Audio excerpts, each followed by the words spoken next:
Adam Sandler is always highlighted as being incredibly kind. Take for example the time he was refused a table at IHOP after the server failed to realize it was Adam Sandler asking. Embarrassed, the server shared the CCTV to TikTok, prompting Adam Sandler to meet with the waitress personally while joking about the rejection by stating, "For the record, I only left the IHOP because the nice woman told me the all-you-can-eat deal didn't apply to the milkshakes," although fans were impressed for a slightly different reason. It's very humble of him to not assert that he's a celebrity and ask for special treatment. He acted just like a regular customer and didn't challenge anyone. I respect him for that, with his humble attitude extending to wedding photo bombs. I should read these words that the writers texted me this morning. Thank you.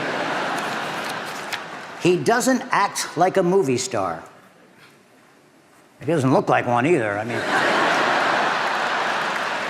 And that time he randomly appeared for some chicken. He filmed a good chunk of Mr. Deeds in my hometown, and he was simply the nicest man ever. He would come out to sign autographs after a full 14+ hour day of shooting. Didn't matter how long the line was, he made sure every single person got to say hello. He had time for photographs and chats with everyone in town, frequented all the local coffee shops and posed with employees. He seemed to really care and know how excited we all were to have a movie happening and always had a smile.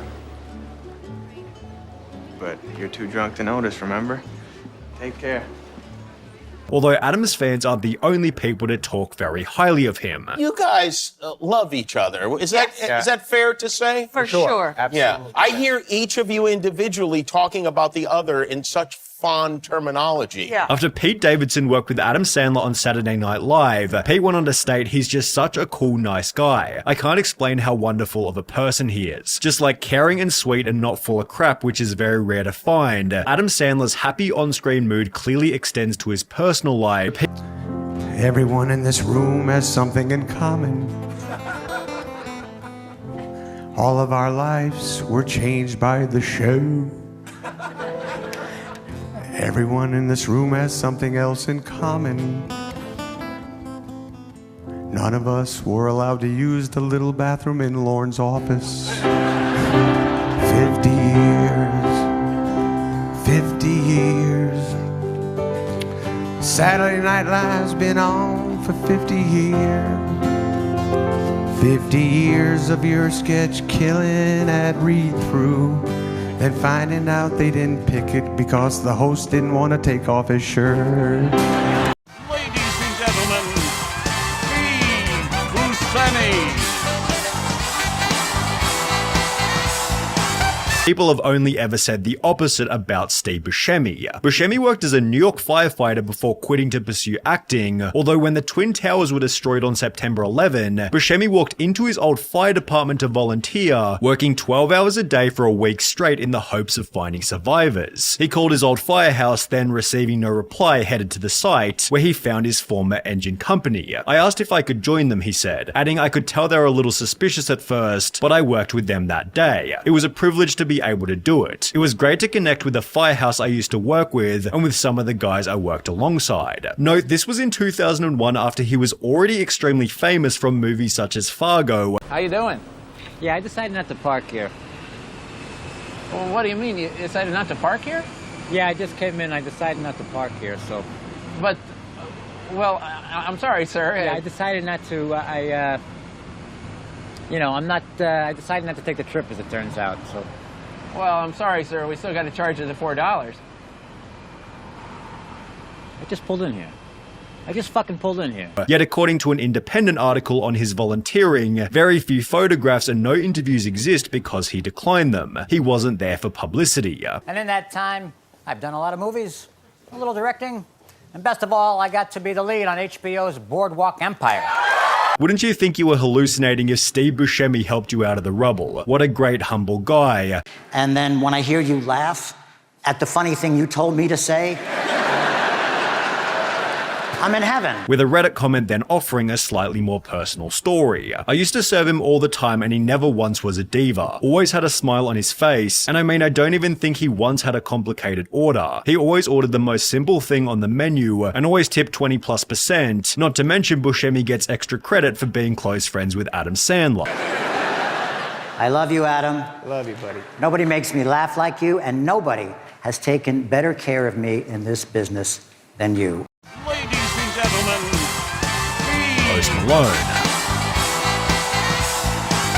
With entire compilations dedicated to him treating other people kindly, there are almost too many wholesome moments to choose from. What can you say about those Post Malone type beats? I'm just lucky to have people make beats based off of my sound, I guess. You know, it's super cool. We wanna do a thing, I don't know when, but we wanna have a Post Malone type beat contest. I'm pretty good at breaking down hard.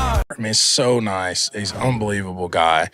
You can't help but be happy around him, to be honest. He's just so, like, in such a great mood all the time, you know, at least when I'm around him, you know. I'm sure he has his moments like everybody else, but he's so welcoming to anyone and everyone. There was that time he went out of his way to greet a 21-year-old having his first beer. Post Malone treats paparazzi in the opposite way to Jerry Seinfeld. Boss, I want you to know that I really like your music. Thank you so much, man. Thank you so much. Yeah, that means definitely. a lot to me. Can you say hello to Nicole? Hi, Nicole. Love you guys. 1920. How did you deal with it? Drink a lot. Yeah. Did you take it personally? Because Absolutely. It's hard not to.